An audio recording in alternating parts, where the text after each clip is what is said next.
పెంబర్తి అంటే హస్త కళాకారులకు పెట్టింది పేరు. మరి అటువంటి పెంబర్తి రావడం, మొత్తం సొసైటీకి సంబంధించినటువంటి సభ్యులందరినీ కూడా కలవడం, గ్రామంలో ఉన్నటువంటి చాలా పవర్ఫుల్ దేవాలయం అమ్మవారిని దర్శించుకోవడం, మా అమ్మయ్య అమ్మవారిని దర్శించుకోవడం, అదేవిధంగా సర్దార్ సర్వాయి పాపన్న గౌడ్ గారికి మనం గౌరవించుకోవడం, మరి ఇట్లా అనేకమైనటువంటి అంశాలతోని వాళ్ళ పెంబర్తి విజిట్ జరుగుతూ ఉంది. జనగామ జిల్లా కావాలని చెప్పి తెలంగాణ ఉద్యమ సందర్భంగా మనం కలగన్నాం. మరి వాళ్ళ తెలంగాణ వచ్చినాక కళ సాకారమై అద్భుతంగా అభివృద్ధిలో జనగామను ముందుకు తీసుకొని వెళ్ళినటువంటి నాయకుడు పెద్దలు గౌరవనీయులు కేసీఆర్ గారికి జనగామ జిల్లా ప్రజలందరూ కూడా వారు గుర్తు చేస్తూ ఉన్నారు.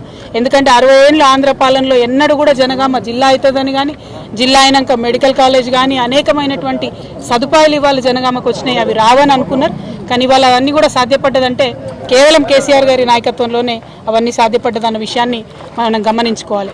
ఇవాళ మీరు చూస్తూ ఉన్నారు, మరి అనేకమైనటువంటి కార్యక్రమాలు మనం హస్తకళలను పెంపొందించడానికి ఇదివరకు చేయడం జరిగింది. కానీ ఇప్పుడు అవన్నీ కూడా కుంటుపడ్డ దిశగా కనబడతా ఉంది. ఇక్కడ మహిళలందరూ నాకు చెప్తా ఉన్నారు, మరి ఇంత పెద్ద పేరున్నటువంటి గ్రామంలో ఇప్పుడు ఉచిత బస్సు అని పెట్టింది, కానీ కనీసం బస్సు కూడా ఆగుతలేదు మా ఊర్లో అని చెప్తున్నటువంటి పరిస్థితి ఉన్నది. సో ప్రభుత్వానికి నేను విజ్ఞప్తి చేస్తూ ఉన్నా, ప్రపంచవ్యాప్తంగా పేరున్నటువంటి గ్రామం పెంబర్తి గ్రామం. నిన్న మొన్ననే పోయిన సంవత్సరం కేంద్ర ప్రభుత్వం కూడా టూరిజం స్పాట్లో పెంబర్తి గ్రామాన్ని పెట్టినటువంటి గ్రామం. కాబట్టి ఖచ్చితంగా పెంబర్తిలో పర్మనెంట్ బస్ స్టాప్ ఏర్పాటు చేయాలి, బస్సులు ఇక్కడ ఆగాలని నేను డిమాండ్ చేస్తూ ఉన్నాను. అదేవిధంగా ఇవాళ మనం చూస్తూ ఉన్నాం, తెలంగాణ వ్యాప్తంగా కూడా మొత్తం బడుగు బలహీన వర్గాల బిడ్డలందరూ కూడా మేల్కొని మరి అందరం కూడా కలిసి ఉద్యమాలు చేయడం జరిగింది. మీ అందరికీ తెలుసు, తెలంగాణ జాగృతి నుండి గత 13 ఏళ్ల కింద ఉమ్మడి ఆంధ్రప్రదేశ్లోనే అసెంబ్లీలో అంబేద్కర్ విగ్రహం పెట్టాలని అడిగినటువంటి సంస్థ జాగృతి సంస్థ. ఆ తర్వాత ఎవ్వరూ మాట్లాడనప్పుడు ఈ రాష్ట్రంలో మరి బీసీలకు మీరు కామారెడ్డిలో డిక్లరేషన్ చేసిండ్రు, 42% రిజర్వేషన్ ఇవ్వాల్సిందే అని చెప్పి ఉద్యమాన్ని పెద్ద ఎత్తున లేవనెత్తి అన్ని రాజకీయ పార్టీలని అందరినీ కూడా కలుపుకొని బీసీలలో పెద్ద నాయకులు గౌరవనీయులు కృష్ణన్న గారిని, వక్లాభరణం గారిని, అట్లానే జస్టిస్ ఈశ్వరయ్య గారిని, అట్లా ఇంకా అనేక మంది పెద్దలందరినీ కూడా కలుపుకొని వారి సలహాలు సూచనలు తీసుకొని వి ప్రకాష్ అన్న గారిని మరి ముందుకెళ్తున్న సందర్భం మీరు చూసిండ్రు. ఇవాళ జాగృతి సంస్థ చేసినటువంటి ఉద్యమాలు ఒక బలమైన ప్రతిపక్ష పార్టీగా బీఆర్ఎస్ పార్టీ గలమెత్తినటువంటి అంశాలు ఇవన్నీ చూసి భయపడి కాంగ్రెస్ పార్టీ బీసీలకు బిల్లు పెడతానని నిన్న చెప్పడం అన్నది మనందరికి కూడా గర్వకారణం. ఈ బీసీల బిల్లు అన్నటువంటిది తెలంగాణ బీసీ బిడ్డల విజయం అని చెప్పి నేను భావిస్తూ ఉన్నాను. కానీ ఒకటి గుర్తుపెట్టుకోవాలి, ఇది తొలి విజయం మాత్రమే. కాంగ్రెస్ పార్టీకి ఎప్పుడైనా మాట ఇచ్చి దోకా చేసేటటువంటి అలవాటు ఉంది. దోకా బ్యాస్ కాంగ్రెస్ పార్టీ కాబట్టి బిల్లులో మనం 2-3 అంశాలు ఇవాళ ప్రతిపాదిస్తూ ఉన్నాం. ఇది తెలంగాణ వ్యాప్తంగా ఉన్నటువంటి బీసీ బిడ్డలందరూ కూడా జాగ్రత్తగా విని ఆలోచన చేయాలి. ముఖ్యంగా ఇంటెలెక్చువల్స్ అందరూ కూడా ఆలోచన చేయాలని నేను రిక్వెస్ట్ చేస్తూ ఉన్నా. ఏమంటుంది ప్రభుత్వం? ఒకటే బిల్లు 42% పెట్టి దాన్ని కేంద్ర ప్రభుత్వానికి పంపించి చేతులు దులుపుకుంటామంటున్నారు. కానీ ఎన్నికలలో అట్లా చెప్పలే, 42% ఇస్తాం రిజర్వేషన్ అని చెప్పిండ్రు. ఇవాళ మేము ప్రపోజ్ చేసేది తెలంగాణ జాగృతి నుండి ఏంటంటే, మీరు 1 కాదు 3 బిల్లులు పెట్టాలి. ఎందుకోసం 3 బిల్లులు పెట్టాలి? మీరు 46% బీసీలు ఉన్నారని చెప్పారు. మరి 46% బీసీ ఆడబిడ్డలైనా మగబిడ్డలైనా చదువుకోవడానికి విద్యలో 46% రిజర్వేషన్లతో ఒక బిల్లు పెట్టాలి. రెండవది 46% మరి ఈ పిల్లలందరూ కూడా ఉద్యోగాలకు అప్లై చేస్తూ ఉంటారు కాబట్టి ఉద్యోగాలలో 46% రిజర్వేషన్తో ఇంకొక బిల్లు పెట్టాలి. పొలిటికల్గా వాస్తవానికైతే మీరు తప్పు లెక్కలు చేసినప్పటికీ వచ్చిన 46% పొలిటికల్ పెట్టాలి రిజర్వేషన్. కానీ మీరు 42 ఎన్నికలలో చెప్పినారు, కనీసం 42%తోనన్నా మీరు పొలిటికల్ రిజర్వేషన్ కోసం 3వ బిల్లు పెట్టాలి. ఎందుకు 3 సపరేట్ బిల్లులు పెట్టమని డిమాండ్ చేస్తూ ఉన్నామంటే, మీరు ఈ బిల్లులు అన్ని అంశాలు ఒకటే బిల్లులో పెట్టి కేంద్రం మీద తోసేసి చేతులు దులుపుకుంటే మీరు కేవలం మభ్యపెట్టినట్టయితే తప్పితే ఆ వాస్తవమైనటువంటి బెనిఫిట్ బీసీ బిడ్డలకు దక్కదు. నిజంగానే బీసీలు 46% కన్నా ఎక్కువ ఉన్నారు, 52% ఉన్నారని చెప్పి ఎప్పుడో కేసీఆర్ గారు చేసిన సర్వేలో తేలింది. కానీ మీరు అది కాకుండా తప్పు లెక్కలు చేసి 46 అన్నారు.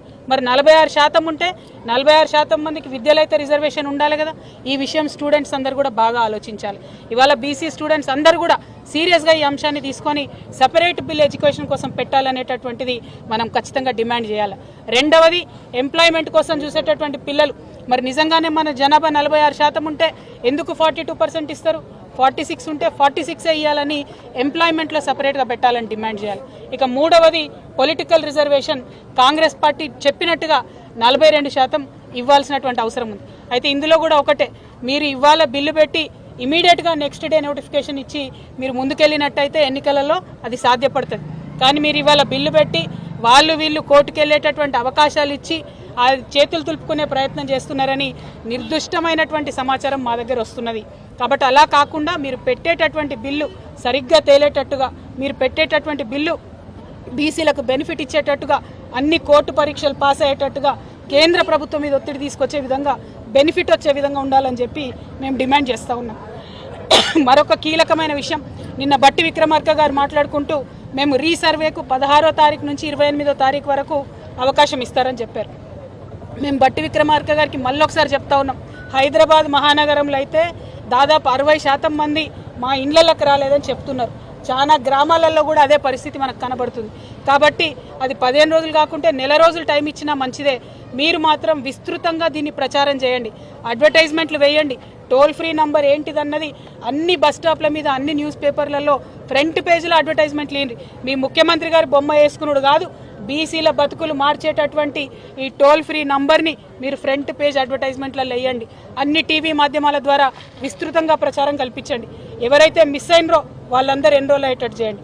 కొంతమంది ఎన్రోల్ అయిన వాళ్ళు కూడా మేము మా ఉపకులం పేరు చెప్పలేదు అనేటటువంటి అంశాలు కూడా మా దగ్గరకు వచ్చి చెప్పినారు. ఇప్పుడు ఎస్సీ వర్గీకరణ అంశం కూడా మాట్లాడుతున్నారు, అందులో ఉపకులాలకు సపరేట్గా రిజర్వేషన్లు ఇస్తూ ఉన్నారు. కాబట్టి కొంతమంది అక్క మరి మేము మా ఉపకులం చెప్పుకోలేదని అంటున్నారు. మరి దానికి సంబంధించి మీరు ఎట్లా ఆలోచన చేస్తారో ఖచ్చితంగా, ఎట్లాగో 16th to 28th టైం ఇచ్చారు కాబట్టి ఆ టైంలో ఆల్రెడీ ఇచ్చినటువంటి వాళ్ళు కూడా ఎట్లా రిజిస్టర్ చేసుకోవాలో కూడా ప్రభుత్వం సీరియస్గా ఆలోచించాలి. ఎందుకంటే ఇది ఎప్పుడో ఒకసారి జరిగేది, ఆనాడు ఎప్పుడో బ్రిటిష్ కాలంలో జరిగింది. మళ్ళీ ఇవాళ ప్రజాస్వామ్యవాదుల బీసీ బిడ్డల ఒత్తిడితోని ఇవాళ జరిగింది. ఇన్నేళ్ల తర్వాత జరిగినటువంటి దాన్ని దయచేసి సంపూర్ణంగా విజయవంతం చేయండి, ఆ ఫలితం ప్రజలకు అందేలాగా చేయండి అని కాంగ్రెస్ పార్టీ నాయకులు నేను డిమాండ్ చేస్తూ ఉన్నాను. బీసీ నాయకులకు, బీసీ మేధావులకు, తెలంగాణ సమాజానికి కూడా నేను ఒకటే రిక్వెస్ట్ చేస్తూ ఉన్నాను, మనందరికీ పోరాటం అలవాటే.